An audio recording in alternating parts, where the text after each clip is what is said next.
CRTC VRS Hearing Day One in Gatineau, Quebec. Can you introduce yourself, the position that you're in, and which organization you're representing today? I'm Gary Malkowski, and my role here is I am the Special Advisor to the President of Public Affairs with the Canadian Hearing Society.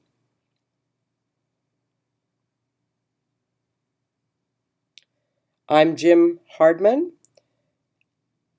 and I'm the Director of Information Technology for the Canadian Hearing Society, and I represent the same organization as Gary. How do you feel now? Were you nervous to do this presentation?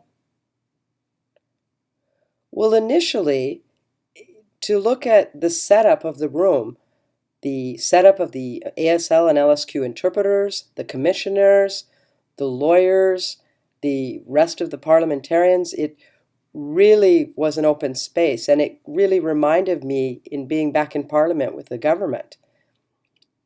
I was nervous, I have to say, but as we continued on, it was good. It was very helpful to have Jim Hardman and Sheila Johnson by my side. She was the specialist in addressing interpreting issues. And we had done a lot of homework. We studied, we articled, we did a lot of research to prepare us to make sure that we were more familiar and confident in responding to the questions. I think ideally it was the team effort and all your comments and information that you provided to us for us to present. You know, for me, initially, it was nervous. This is the first time I've ever been in this kind of a session. You know, as I started going through the procedure, it was okay. But again, the support, the team support from Sheila and Gary was great, and it was successful. Can you tell me the top 3 important points you shared with the CRTC today?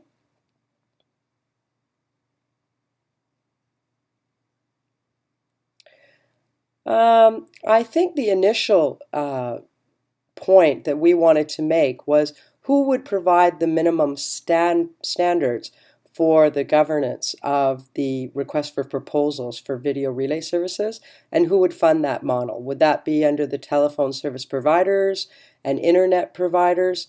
How would we get that fund covered in order to have the governance model? Second, the health and safety of interpreters, you know, the minimum standards in terms of hours that they work.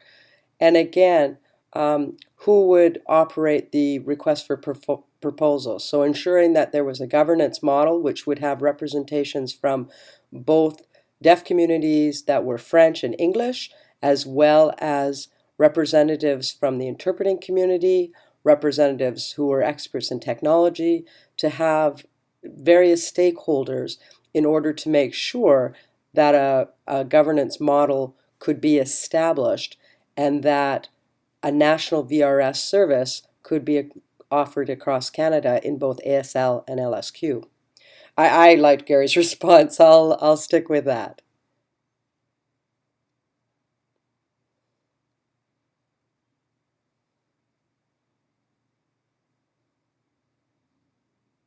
Please describe your position with VRS in Canada. We said that video relay service is an essential service, similar to that of the police or the hospital or the fire department. This is an essential service for us in the public. Yeah, I think it's really important because we did talk about offering a 24/7 service, and that needs to be established fairly soon, not way down the road, but now. We need that service now. I think we've waited long enough throughout the whole process in the last 8 to 9 years, and enough is enough. We need a decision now, yes or no. Okay, you ready to copy me? VRS now, VRS now, yeah, VRS now, VRS now.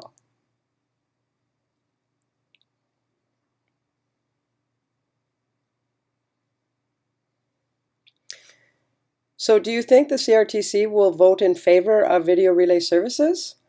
Well, based on our questions and some of the responses, I believe that the CRTC will say yes to video relay services.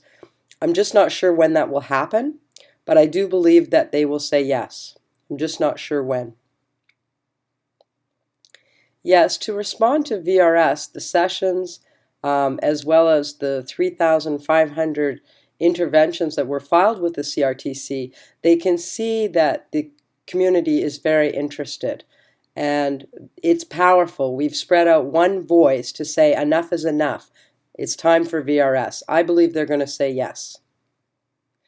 How did you feel when the commissioners were asking you questions? Were they tough questions or were they easy?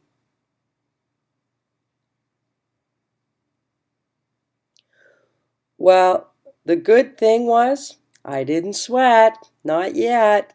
So I did have the confidence to answer the questions. Initially, I was a little bit shaken, but after that, I was fine. But I'm not sweating, so I think I'm okay.